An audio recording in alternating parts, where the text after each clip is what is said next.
Hello বন্ধুরা, আ- আজকে আপনাদেরকে আমি দেখাবো কিভাবে ভোটার কার্ডে ডিওবি চেঞ্জ করা যায়। সর্বপ্রথম আপনাদেরকে গুগল ক্রোম ব্রাউজার ওপেন করে নিতে হবে। ওপেন করে voter ECI government .in A click করবেন। ক্লিক করে প্রথমে যে অপশানটা আসবে ওটাই ক্লিক করে, ঠিক আছে, আপনারা ফর্ম নাম্বার 8-এ ক্লিক করবেন। ফর্ম নাম্বার 8-এ ক্লিক করার পরে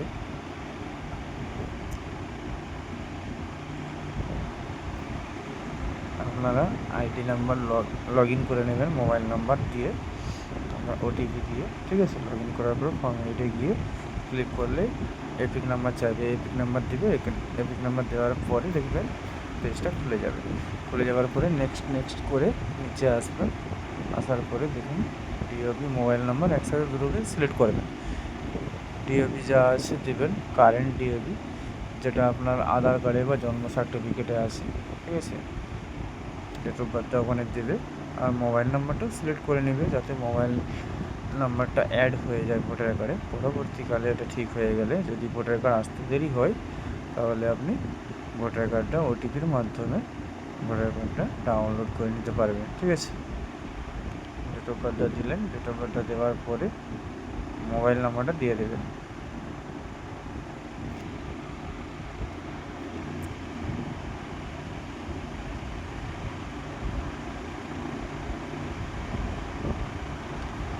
মোবাইল নাম্বারটা দেওয়া হয়ে গেলে দেখুন select supporting documents for DOB age.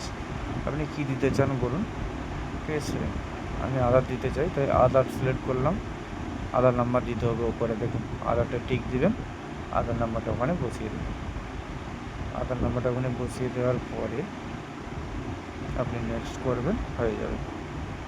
দেখুন নেক্সট, এবার টিওবি দিয়ে আধারটা দিলাম, চুজ ফাইলে গিয়ে আধার কার্ডটা আপলোড করে দিলাম।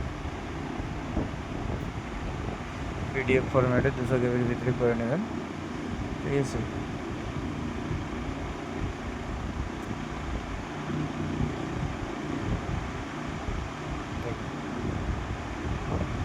দু এমবি, সরি বন্ধুরা, 2 এমবি পর্যন্ত করতে পারবেন, ঠিক আছে। 2 এমবি পর্যন্ত স্ক্যান করে ওটা করে দেবেন, আপলোড করে দেবেন। প্লেসের নামটা দিয়ে দেবেন, আপনি যেখান থেকে করছেন ওই জায়গাটার নাম দিয়ে দেবেন ওখানে। দেওয়ার পরে নেক্সটের পরে যে ক্যাপচা কোডটা দেখা যাচ্ছে, ক্যাপচাটা আপনাকে এখানে দিতে হবে। দেখে দেখে আপনি বসিয়ে দেবেন ক্যাপচাটা সঠিকভাবে। স্ক্যান ওটিপিতে ক্লিক করবেন, ঠিক আছে।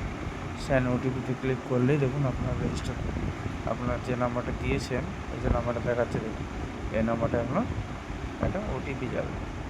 ওই ওটিপিটা এন্টার ওটিপির বক্সে দিয়ে রিভিউ অ্যান্ড সাবমিটে ক্লিক করবেন, ঠিক আছে।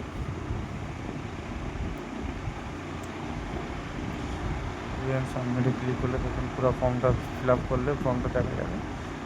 যে সাইন ইন সাবমিট করবেন, ইয়েস চাইবে, ইয়েস অপশানে ক্লিক করবেন, ঠিক আছে। এখানে একটু সময় চাইবে, একটু ওয়েট করে যান। দেখুন কিছুক্ষণ পরেই এটা খুলবে। আধার সাইন ইন পেজে আপনাকে নিয়ে যাবে, ওখানে ইকেওয়াইসি করতে বলা হবে।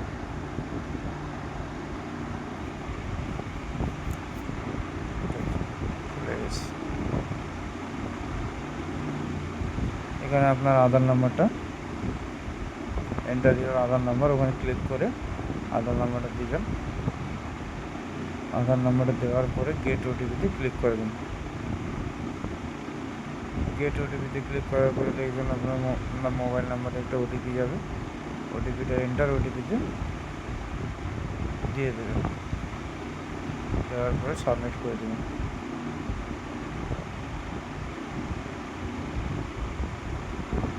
সাবমিট হয়ে গেলে দেখবেন আপনাকে রেফারেন্স নাম্বার একটা জেনারেট হয়ে যাবে, ঠিক আছে। রেফারেন্স নাম্বারটা আপনি নোট করে রাখবেন পরবর্তীকালে স্ট্যাটাস চেক করার জন্য। তাহলে সম্ভবত 1 মাস, 1.5 মাস বা 2 মাস সময় লাগতে পারে, কারো কারো তার আগেও হয়ে যেতে পারে। তো অপেক্ষা করতে হবে। আর রেফারেন্স নাম্বারটা দিয়ে ভোটার পোর্টালে ট্র্যাক স্ট্যাটাসে গিয়ে স্ট্যাটাসটা চেক করতে পারবেন। ঠিক আছে, আপনার হয়েছে কি না আপনার স্ট্যাটাসটা চেক করে নেবেন। দেখবেন যদি হয়ে যায় সেম ওইভাবেই এপিক ডাউনলোডে গিয়ে এপিক নাম্বারটা মানে ভোটার নাম্বারটা দিয়ে আপনি ডাউনলোড করে নিতে পারবেন। আপনার মোবাইল নাম্বার যেহেতু লিঙ্ক হয়ে গেছে, আপনি ওটা ডাউনলোড করে নিতে পারবেন। ডাউনলোড অ্যাকনোলেজমেন্ট এটা করে রেখে দিতে পারেন। আপনার মোবাইল নাম্বার একটা এই যে রেফারেন্স নাম্বারটা দেখা যাচ্ছে, রেফারেন্স নাম্বারটা আপনি দেখতে পাবেন। ঠিক আছে, থ্যাংক ইউ বন্ধুরা, আপনারা আমাকে সাপোর্ট করুন, লাইক চ্যানেল সাবস্ক্রাইব করুন। ঠিক আছে, ধন্যবাদ। পাশে থাকুন, বেল আইকনটা ক্লিক করে দিন। ঠিক আছে,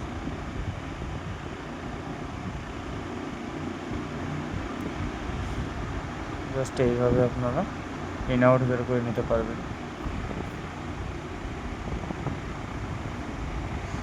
দেখে নিন, কন্ট্রোল কি দিলে প্রিন্ট আউট হয়ে যায়। প্রিন্ট আউট হয়ে গিয়ে প্রিন্টার সিলেকশন করে আপনি ডাইরেক্ট প্রিন্ট মেরে পেপারটা কাস্টমারকে দিয়ে দিতে পারবেন। দেখুন, just print out. Thank you.